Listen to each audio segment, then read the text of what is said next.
Hello बच्चों, कैसे हो आप सब। मैं संदीप सर फिजिक्स मस्ती वाले चैनल पे आपका स्वागत करता हूँ। प्यारे बच्चों, आज सबसे इंपॉर्टेंट टॉपिक डिस्कस करेंगे जो कि ऑलरेडी आपको बताया था क्लास 9th में। अब हमने लॉज ऑफ मोशन फिनिश कर दिया था। क्लास 9th का सबसे इंपॉर्टेंट टॉपिक ये है कि लॉज ऑफ मोशन से first law, second law, third law आपने कर लिया। अब उसमें जो एक सबसे इंपॉर्टेंट पॉइंट आता है वो होता है कि F बराबर ma का प्रूविंग या F बराबर ma कैसे प्रूव किया गया। ठीक है, तो आज हम लिखेंगे derivation of, we can write like this, लिख सकते हो proof of the derivation of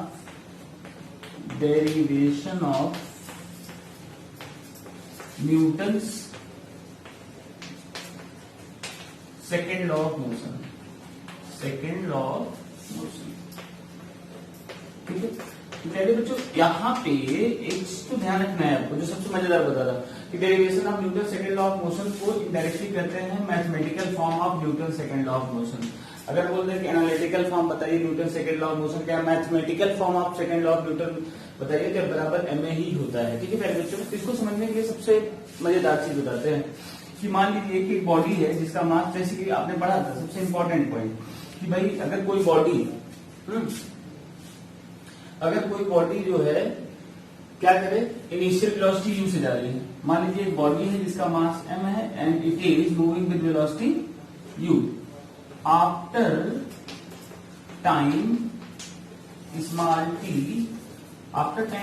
t, its final velocity equals to v. Therefore change in momentum, therefore delta p माने होता है चेंज इन मोमेंटम। यहाँ पे ऐसे लिख सकते हैं therefore change in momentum, that is very important, okay। change in momentum इसको लिखते हैं डेल्टा पी। देखो मोमेंटम जब भी निकालते हैं फाइनल मोमेंटम माइनस इनिशियल, जब भी चेंज निकालते हो कैसे निकालते हो, दो क्वांटिटी के बीच का जब चेंज निकाला जाता है, डिफरेंस निकालने जब चेंज निकालते हैं तो हमेशा इनिशियल वैल्यू और फाइनल वैल्यू में देखते हैं। पहले इनिशियल वैल्यू मान लो 10 है, 10 है और वो 15 हो गए, चेंज कितने हुआ 15 माइनस 10। हमेशा सेकंड वाली जो दूसरे वाला वैल्यू होता है उसको पहले वैल्यू में से घटाते हैं, ध्यान रखिएगा। P final minus P initial, या कहीं P2 माइनस P में कर देते हैं। तो आप लिखेंगे, देखो इनिशियल मोमेंटम क्या होगा, मास इनटू इनिशियल वेलोसिटी। तो इनिशियल मोमेंटम होता है और फाइनल मोमेंटम क्या होता है, मास इनटू फाइनल वेलोसिटी। तो फाइनल मोमेंटम क्या होगा, mv माइनस mu।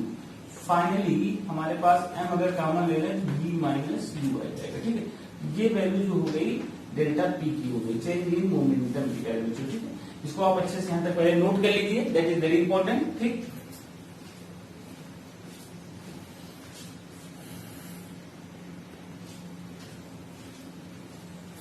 ठीक है प्यारे बच्चों। अब सबसे इंपॉर्टेंट पॉइंट, जैसे कि आप जानते हैं डेल्टा पी आपने निकाल लिया क्योंकि मास आपने कॉमन ले लिया, कितना आ जाएगा v माइनस u आ जाएगा। तो change in momentum, m is the mass of the body, v is what final velocity, u is what initial velocity.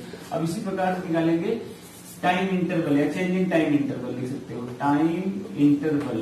Time interval का मतलब ये हुआ कि भाई u वेलोसिटी से v वेलोसिटी होने में कितना टाइम लगा, this is called time interval. Time interval को डेल्टा t से शो करेंगे।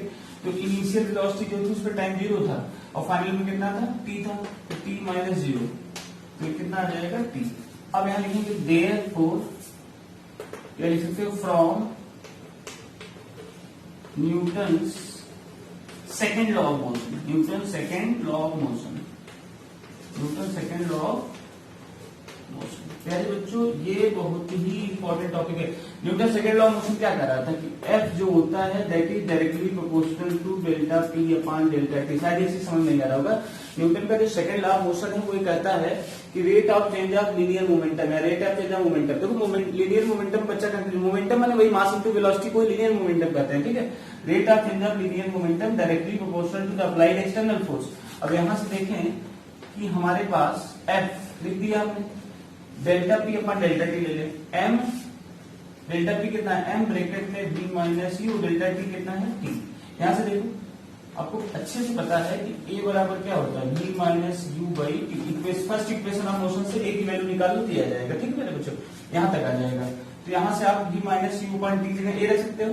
Therefore you can write f directly belongs to ma।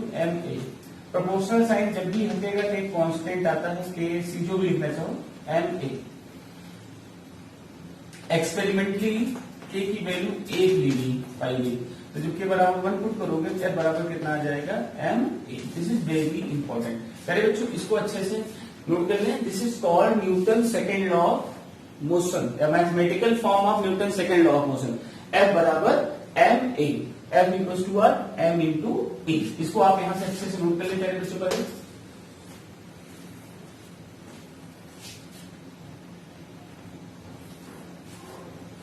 Okay dear students, F बराबर एम ए को ही न्यूटन का सेकंड लॉ ऑफ मोशन बोलते हैं या मैथमेटिकल फॉर्म ऑफ प्रूविंग है। इसको आप कॉपी पे 2-3 बार करके प्रैक्टिस कर लीजिएगा। दिस इज वेरी इजी, ठीक है। एफ बराबर एम ए।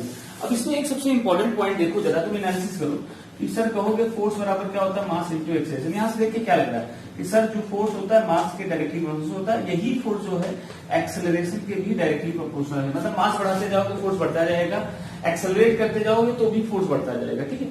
तो इसकी बिहाफ पे अगर मैं ग्राफ बनाते हैं, मान लीजिए आपने कहा सर एक ग्राफ बनाइए फोर्स, ठीक है, तो एक ग्राफ बनाइए फोर्स वर्सेस मास, ठीक।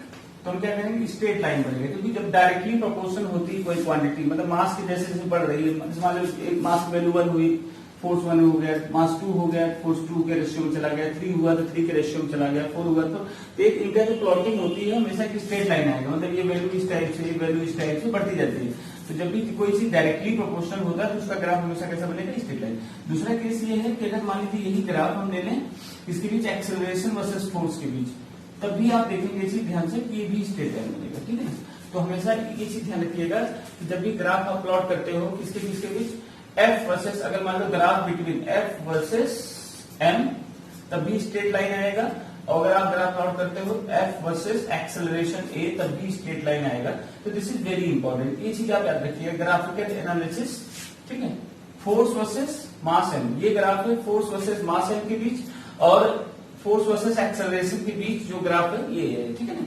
तो इस टाइप से आप न्यूटन के सेकंड लॉ ऑफ मोशन की प्रूविंग कर सकते हैं प्यारे बच्चों, ठीक है। तब तक के लिए tata bye bye, stay happy, thank you.